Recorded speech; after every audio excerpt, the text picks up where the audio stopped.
Just and fear not, for the true administration of justice is the foundation of good government. Famous jury trials, dramatizations of cases taken from actual court history. The names of persons and places have been altered to protect the identity of those concerned. The People versus James Talland. Tonight's famous jury trial is the case of the People versus James Talland. Everyone is familiar with the racketeers, the overlords of the underworld, preying on legitimate business. But to most people, the master criminal, the man who organizes a crime ring and plots its robberies, is a character found only in detective stories. Tonight's famous jury trial brings you the story of James Talland, who was charged with being the mastermind of one of the most clever crime rings that ever operated.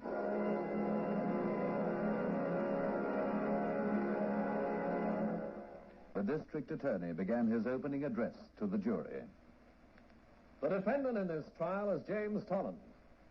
Many of you, perhaps, may have heard of James Talland as a successful real estate operator, a solid family man, a pillar of his church and of his community.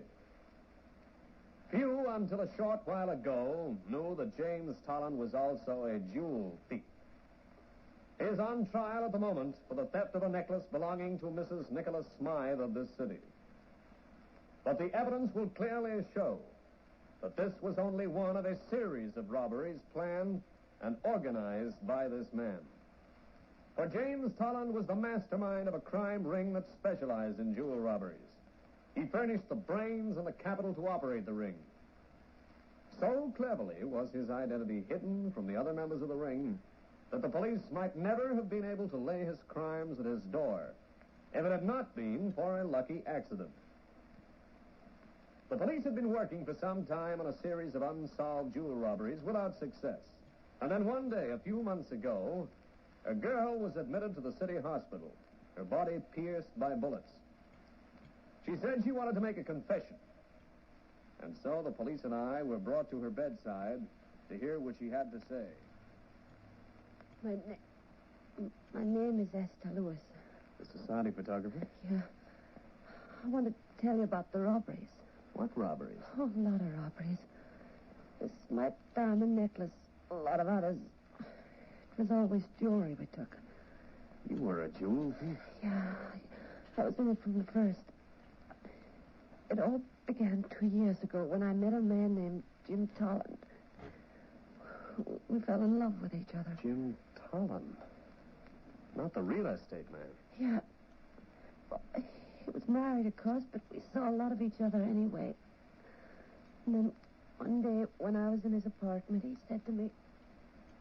Look here, Esther, you're always bothering me for money. Oh, just a few bills here and there. They're so small I didn't think you'd mind. Well, that's just it. A woman like you oughtn't have to worry over small bills. Well, why don't you make yourself some money? I get more for photographing debutantes and society matrons than any other photographer in New York. And I work very hard. Oh, chicken feed.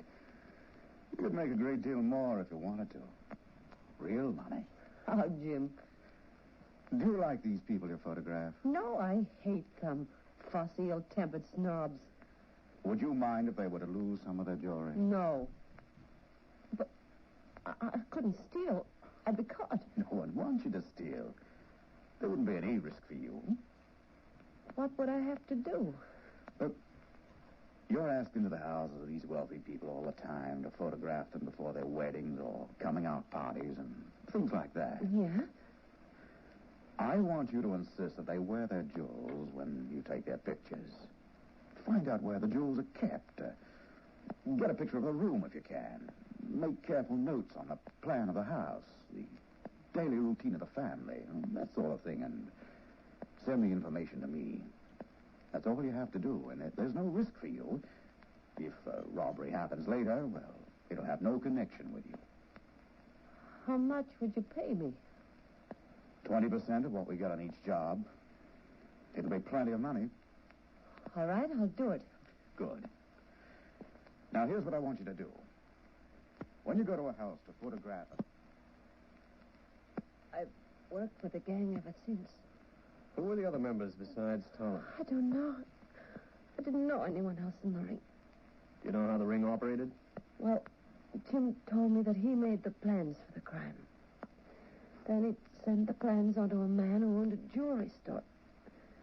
That man worked through someone in the underworld to hire the criminals who did the actual robbery. What became of the stolen jewels? They were sent to the underworld chief, who sent them on to the jewelry store man. He changed them so they couldn't be recognized and then offered them for sale. Who was this jewelry store man? I don't know. Did Talland shoot you? He ordered it, I guess. Why? I demanded that Jim give me a bigger share of the payoff money. Did he agree? No, he refused me outright. He was very angry and rude, so I thought I'd show him. I wrote anonymous letters to the police telling them of the next 2 robberies we planned. All hired burglars were arrested. Jim became very nervous. He didn't know what was going wrong. Finally, I thought the time was right to let him know the truth. I don't understand it, Esther. There's no possible way for there to be a leak.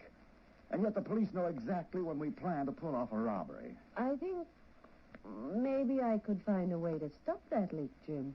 You? Well, what do you know about it? If I were to get 40% of the payoff, I think I can fix it so the police won't know our plans. You double-crossed. Now, don't be unreasonable, Jim. You can't get along without me, you know. Just asking a fair share. You'll get what's fair. I promise you. 40%. No. That's not what I was thinking about, Esther. But it'll be fair. Quite fair. I saw then that he meant to kill me. I got out of the apartment somehow. I began to walk towards the nearest police station. I thought I'd confess before he had a chance to do anything to me. I was so scared I didn't even dare take a taxi. I walked, almost running. Finally, I reached the street where the police station was. I was almost there, and then... Hey, miss, Yeah? your share from the boss.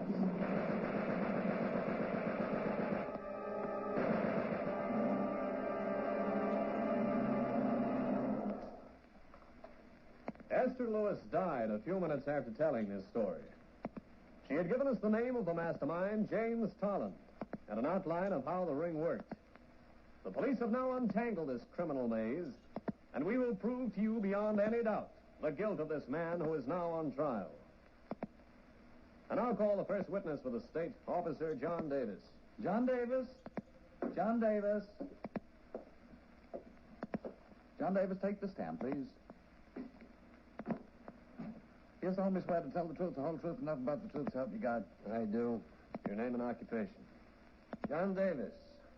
I'm a detective with the 12th Precinct Police Force. Were you assigned to investigate the defendant in this trial, James Talland? Yeah. Did you find anything to connect him with any crime? Well, not for a long time. Then we noticed he was getting a number of checks from some corporation calling itself Unique Developments Limited. These checks seem to you suspicious? Yes. Well, it didn't seem probable that a company would declare so many dividends in such a short time. We checked on the corporation and found that it was not listed anywhere. Were you able to trace the corporation any further?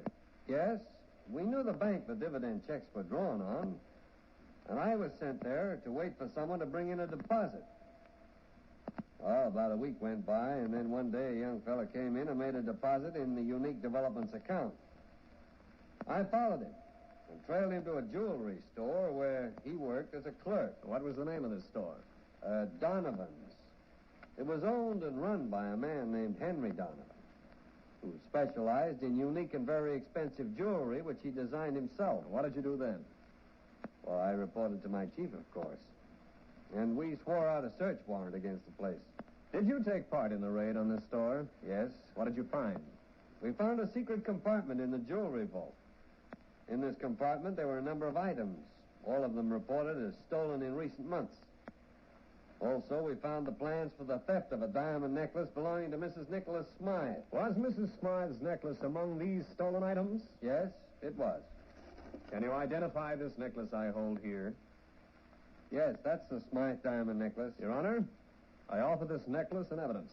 It may be received and marked. Are these papers I have here the plans for the robbery you found? Yes. I will note for the benefit of the jury that the plan of the robbery consists of several items. First, there is this photograph of Mrs. Smythe wearing her necklace. Then another photograph of a corner of the room with a circle drawn around a panel on the wall behind which the jewels were kept. Then there are the notes and directions written out in block printing to disguise the handwriting. The notes read as follows. Quote, room is in front of house facing 63rd Street, left-hand side, second floor. Family dines at 8. No one upstairs for at least half an hour after that. Necklace not usually locked up, just hidden in compartment behind the panel. Unquote. And here's the plan. I quote, jewels must be taken between 8 and 8:30.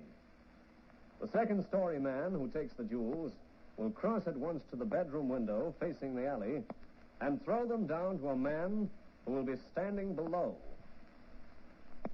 That is the plan for the Smythe robbery, for which no one was arrested until this plan was found.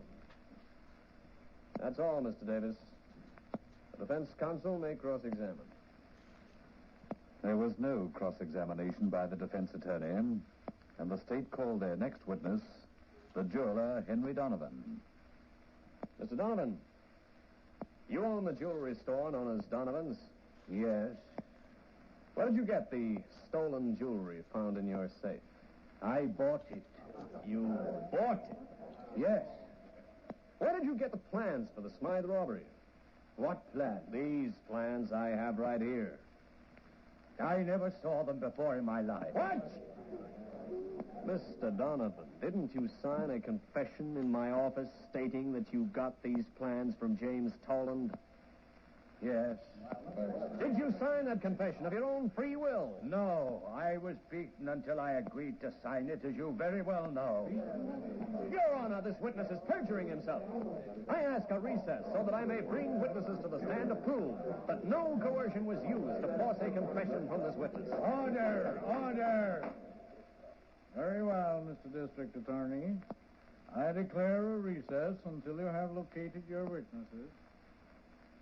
The court was in an uproar as Henry Donovan, the key witness for the state, repudiated the confession he'd made to the district attorney and insisted that he had bought the stolen jewelry, knew nothing of James Talland and his alleged crime ring.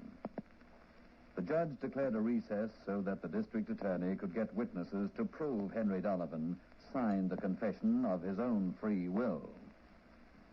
We return to the courtroom in just a moment.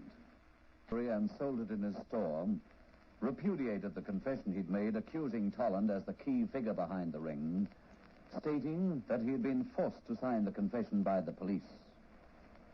The district attorney brought witness after witness to the stand to testify that no force or brutality was used by the police, that Donovan signed the confession of his own free will. But Donovan stuck stubbornly to his story. He had bought the stolen jewelry, not knowing that it was stolen. He had never seen the plans for the robbery before. He knew Talland only slightly in a business way. Exasperated and furious, the district attorney preferred charges of perjury against his disastrous witness. And then the defense opened the case for James Talland by calling the defendant himself to the stand. Mr. Talland, did you know the society photographer Esther Lewis? Yes? Did you ever suggest that she use her entree to fashionable houses to take pictures for you which you could use in a criminal way? Certainly not. Did you ever do anything to this woman which would cause her to be your deadly enemy? Yes, I'm afraid I did. What did you do to cause this feeling on the part of Miss Lewis? Well, when we first met a couple of years ago, we were very much attracted to each other. Things went on like that until a few months ago. Then I told Miss Lewis that we ought not to see each other anymore. I said it wasn't fair to her and pointed out that I was a married man and all that. But she saw what I really meant, that I was sick and tired of her, and, well, it made her furious. Did she make any threats against you at that time? Yes, she threatened to get even with me or kill me even, but Well, she was so hysterical, I naturally didn't pay much attention to what she was saying. During your friendship with Miss Lewis, did you know of her criminal activities? I had no inkling of them until the police told me that Miss Lewis had accused me on her deathbed of being her partner in crime. I see. Now, Mr. Talland, it has been testified that you own stock in a corporation called Unique Developments Limited. How did you come into possession of this stock? I bought it. From whom? Henry Donovan. Under what circumstances? He told me that he needed capital to expand his business and offered me the stock in return. Did you know that Donovan had stolen jewelry in his possession? Certainly not. Your witness. Thank you. Mr. Talland, a search of your house disclosed a very large sum of money in cash in your safe. An examination of your books showed that this money was far more than you could have made from any legitimate source. How do you account for the money? Well, some of it was probably income and some of it was capital. You kept thousands of dollars worth of idle capital in your safe in cash? Yeah? For what purpose? Well, sometimes I needed large amounts of cash in my business. For what purpose?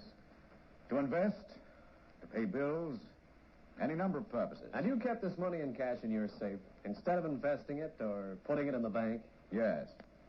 Mr. Talland, I put it to you that you kept that money in your safe in cash so that there would be no trace of your illegal activities or the income derived from those activities. That's entirely untrue. Mr. Talland, I have here a pad of paper and a pencil.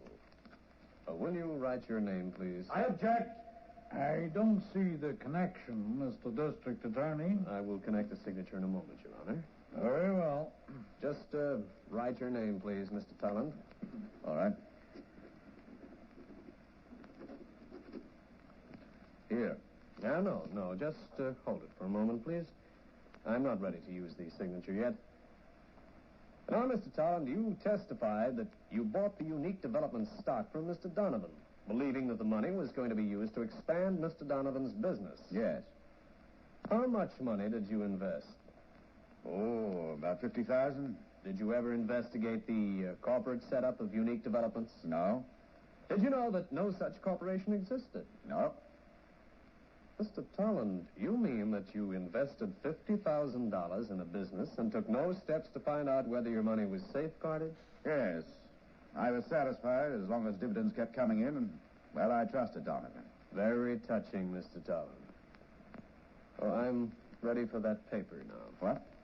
The paper with your signature on it? Oh, yeah, here. Yes. Your Honor, I offer this paper in evidence. I object. What possible connection has this signature with the case in hand? You said you would make a connection, Mr. District Attorney. The connection is this. While I was questioning Mr. Talland, he executed a rather complicated design on this piece of paper beside his signature. I believe it is called doodling. On the plans of the Smythe robbery, there is an almost exactly similar design. Your Honor, I object. This is pure humbug and One trickery. moment, Counselor. May I see the two documents in question? Here they are, Your Honor.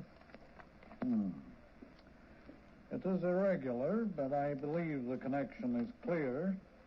I overrule the objection. Exception. That's all, Mr. Talland. Your Honor, the defense rests. The state also rests. Your Honor, I move that the case be dismissed on the grounds... Overruled.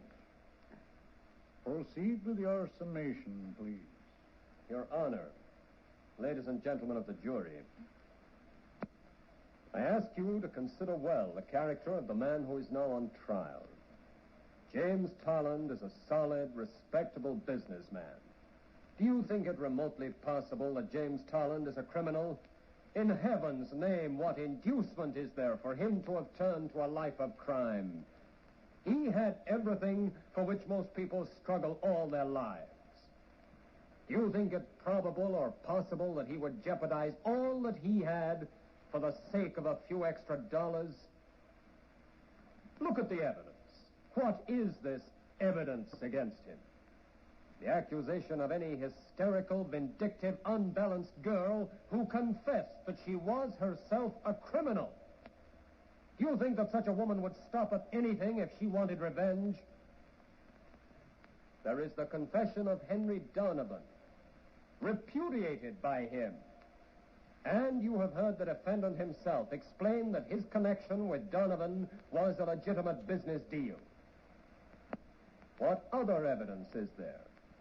Well, there is a doodle. I am sorry to have to waste your time discussing such nonsense. The essential point about it is that anyone can draw these little impromptu designs. Many people frequently do while they are thinking. And all of such designs have a marked similarity. That is all there is to be said about the matter. I ask you to weigh this inconsequential evidence against the character and reputation of James Talland and form the only conclusion that can be drawn from the facts. Your verdict must be not guilty. The prosecution will sum up. Your Honor, ladies and gentlemen of the jury, my most learned colleague has asked you to look at the facts of James Talland's life. I ask you to look behind those facts to the truth. It is true that James Talland had everything for which most men spend their lives to attain. That is precisely why he became a criminal. He wanted new worlds to conquer. He wanted to pit his brains against the whole of society and win. James Talland didn't become a criminal for money. He did it for fun, for excitement, for danger, to exercise his wits. James Talland is a criminal genius. What other evidence has been offered? The accusation of Esther Lewis. How do you think that girl would endanger her immortal soul with a heartless, vindictive lie upon her deathbed? No, she wanted to speak the truth. She insisted on speaking the truth, to James Talland's undoing. There is the confession of Henry Donovan, repudiated to be sure. But you have heard a number of reputable, honest witnesses testify that Donovan signed that confession of his own free will. Why did he repudiate that document? Because he was afraid. Because between the time he signed it and the time he appeared in this courtroom, someone had threatened his life unless that document were repudiated. And what is the defendant's story? An incredible tale of buying stock in a non-existent corporation. Does that sound like the action of an astute businessman? No, it is a clumsy and obvious lie. Finally, there is the design drawn by James Talland on a piece of paper in this courtroom, and the design almost identical in form found upon the plans for the robbery of the Smythe diamonds. Put all these things together, and there can be but one conclusion. Well, let me put it to you another way. If you assume that James Talland is innocent, that Donovan was lying, that Esther Lewis was lying, you get an assortment of the most fantastical, nonsensical, improbable facts and coincidences that make no sense at all. If, on the other hand, you assume that Talland is guilty, all of those facts fall into their proper places to form a reasonable, coherent story. There can be but one conclusion drawn from these facts: that James Talland is guilty as charged. The judge instructed the jury, and they withdrew to consider their verdict, to ponder over the evidence and decide whether James Talland was an innocent man entangled in a net of circumstantial evidence, or whether he was, in fact, a master criminal, the mastermind of one of the most clever crime rings ever organized. We will bring you their verdict in just a moment. And now we take you back to the courtroom where the jury is about to deliver its verdict. Ladies and gentlemen of the jury, have you reached a verdict? We have, Your Honor. How do you find? We find the defendant, James Talland, guilty as charged.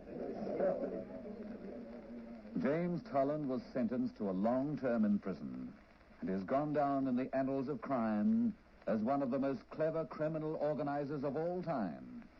A man who masterminded crime and was brought down by one chance in 1,000.